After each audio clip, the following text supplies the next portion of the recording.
Est-ce que c'est la folie qui l'a poussé à jeter une dame par la fenêtre? Et si c'est la prise de cannabis qui l'a rendu fou, n'en est-il pas moins responsable? Il ne pouvait pas être jugé, car selon l'article 122.1 du code pénal, on ne peut pas juger les fous.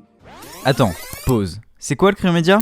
On est une équipe qui vous propose du contenu vidéo respectant 3 piliers. Le débat, l'ouverture d'esprit et la pluralité des opinions. Notre but, faire réfléchir et permettre la libre circulation des idées. Bonne vidéo.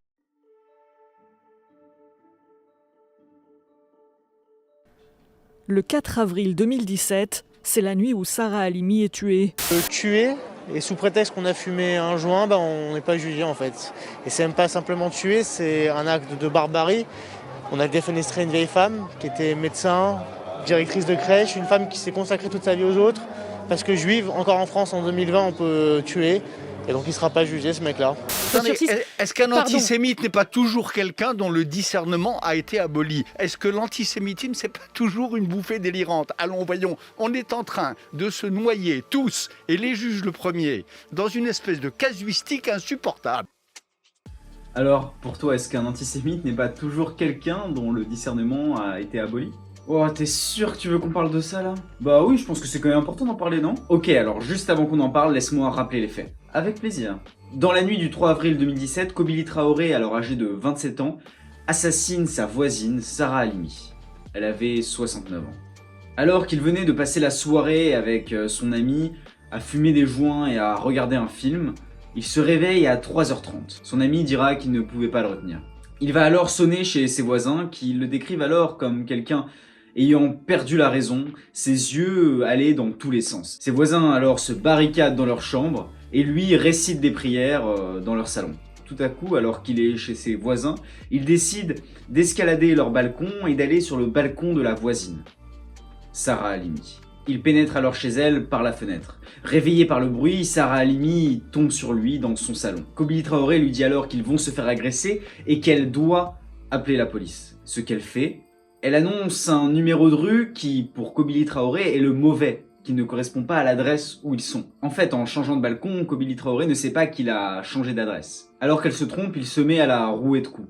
Il l'insulte, invoque le shaitan et crie, selon des témoins, Allah Akbar. Puis, il la jette par la fenêtre. La chute lui sera fatale. Oui, enfin, t'oublies de mentionner aussi d'autres choses. Kobili Traoré, depuis qu'il est jeune, il fait plusieurs séjours aussi en prison. Il consomme en moyenne 15 joints par jour et a toujours été dans une situation relativement compliquée. Il n'a jamais été vraiment assidu à l'école, même vraiment suivi des préceptes coraniques, vu qu'il n'était assidu dans ni l'un ni l'autre. Il était dans une sorte d'oisiveté, puisqu'à 27 ans, il ne faisait quasiment rien et vivait toujours dans le domicile familial. Je veux préciser aussi qu'il n'était pas dans son état normal. Ça faisait plusieurs jours déjà que des témoins racontaient qu'il avait un comportement bizarre. Sa sœur elle-même a témoigné du fait qu'il avait congédié une assistante pour elle, vu qu'elle est handicapée, sans raison apparente, si ce n'est une sorte de crise de folie. Donc quand il va assassiner Sarah Halimi, en fait il est déjà dans un état de folie assez avancé. Est-ce que c'est la folie qui l'a poussé à jeter une dame par la fenêtre? Et si c'est la prise de cannabis qui l'a rendu fou, n'en est-il pas moins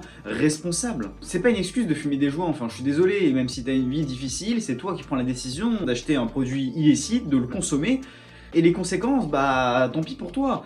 Je veux dire, quand un mari violent bat sa femme parce qu'il est alcoolique et qu'il n'arrête pas de boire, on ne va pas trouver comme circonstance atteignante le fait qu'il ait bu.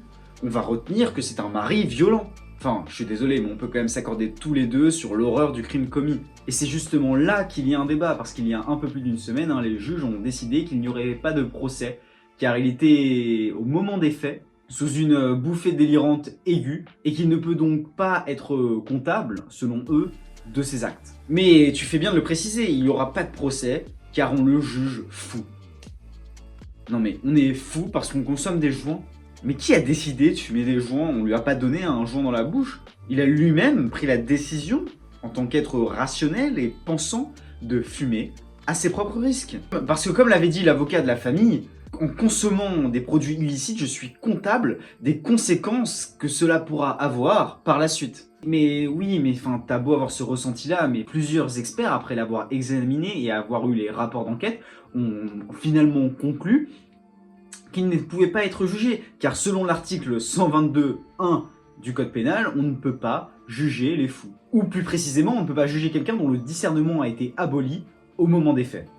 Et c'est justement le cas de Kobili Traoré, ce n'était pas juste un simple fumeur de joint. C'est quelqu'un qui a perdu le discernement, certes en partie à cause du fait qu'il fumait des joints, mais aussi à cause de facteurs annexes qu'on ne peut pas forcément expliquer, mais de ce fait-là, il était sous l'emprise d'une crise totalement folle, et encore aujourd'hui, il est difficile de dire si cet homme est fou ou non. Ce n'est pas juste un homme qui a fumé un peu trop, bu un peu trop, et qui, sous le coup de cette ivresse, cannabique ou alcoolique, aurait commis un crime.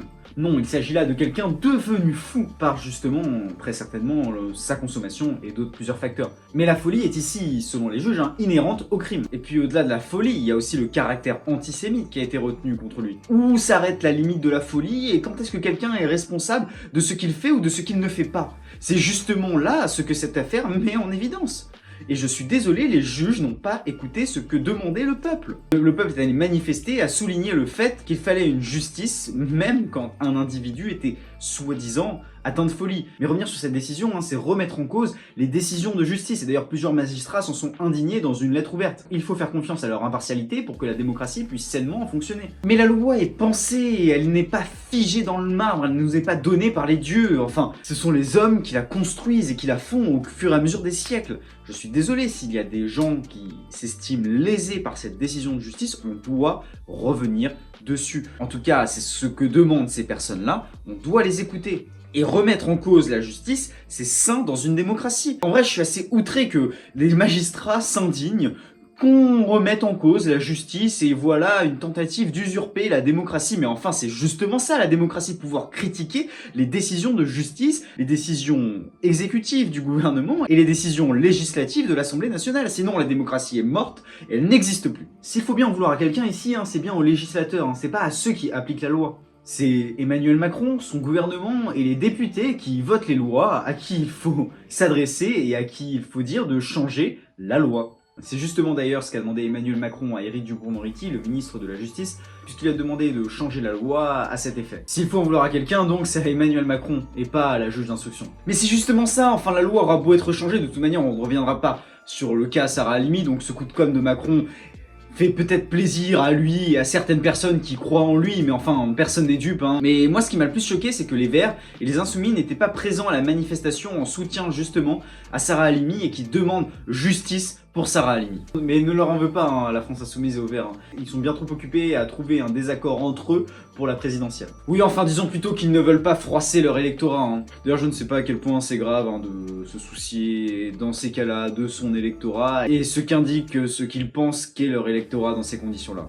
Parce que ça m'étonnerait qu'une grande partie de leur électorat, justement, ne soit pas indigné par cette décision de la justice.